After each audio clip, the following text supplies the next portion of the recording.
Book of Heaven, Volume 17, November 23, 1924. In creating man, in order to preserve his life, God formed around him the air of the body and the air of the soul, the natural air for the body, the air of his will for the soul. I continue in my state of privation of Jesus and of intense bitternesses for my poor soul, and if he makes himself seen in passing within my interior, he is all taciturn and pensive. However, in spite of his silence, I am content, thinking that he has not left me, and that his dwelling within me still continues. And as my poor soul is about to wither, the sight of him gives me a sip of life, and like beneficial dew, it revives me again. But to do what? To return to wither and feel myself dying again.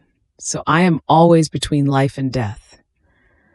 Then, while I was swimming in the immense sea of the pain of having lost him, my sweet Jesus moved in my interior, and since he made himself seen in the act of praying, I united myself with him in prayer, and then he said to me, "My daughter, in creating man in order to preserve his life, I formed around him the air of the body and the air of the soul, the natural air for the body, the air of my will for the soul. Do you believe that the natural air, only because it is air, has the virtue of giving respiration to man, and strength, nourishment, freshness, and vegetation to all nature? So even though it cannot be seen, the air has everything in its power and constitutes itself life of each created being. Therefore, all feel the necessity of the air, and the air follows its course everywhere, at night and at daytime. It penetrates into the beating of the heart, into the circulation of the blood, everywhere. But do you know why it contains so much virtue? Because in the air there is the whole substance of the goods it produces.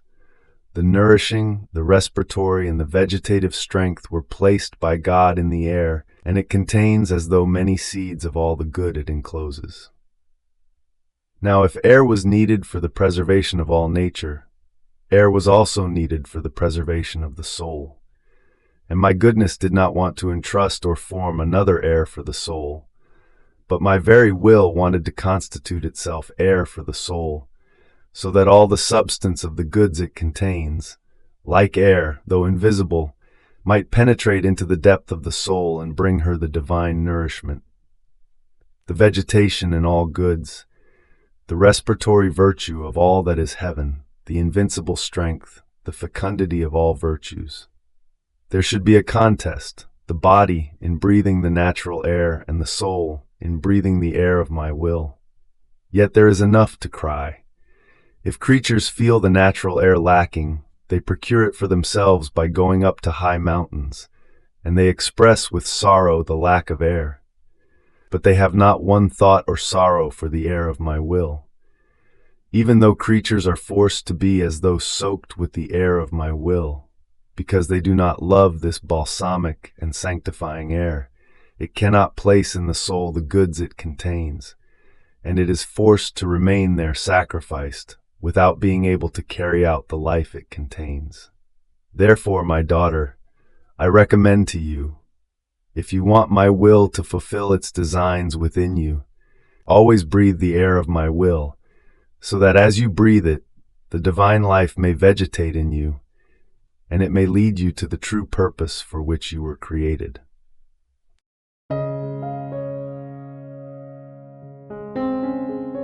Thank you for being a part of our community here at Divine Will app. If you enjoy listening to Jesus' lessons on how to live in the divine will, please give this video a thumbs up. Your likes help us reach more souls yearning to live in the kingdom of the divine will. We'd love to hear your thoughts and reflections, so drop a comment below. Your insights not only enrich our community, but also inspire others on their spiritual journey. And don't forget to subscribe to our channel. By joining us, you're helping to spread the news of the kingdom of the divine will, so that together we can bring his kingdom to reign on earth as it is in heaven. In the divine will, always.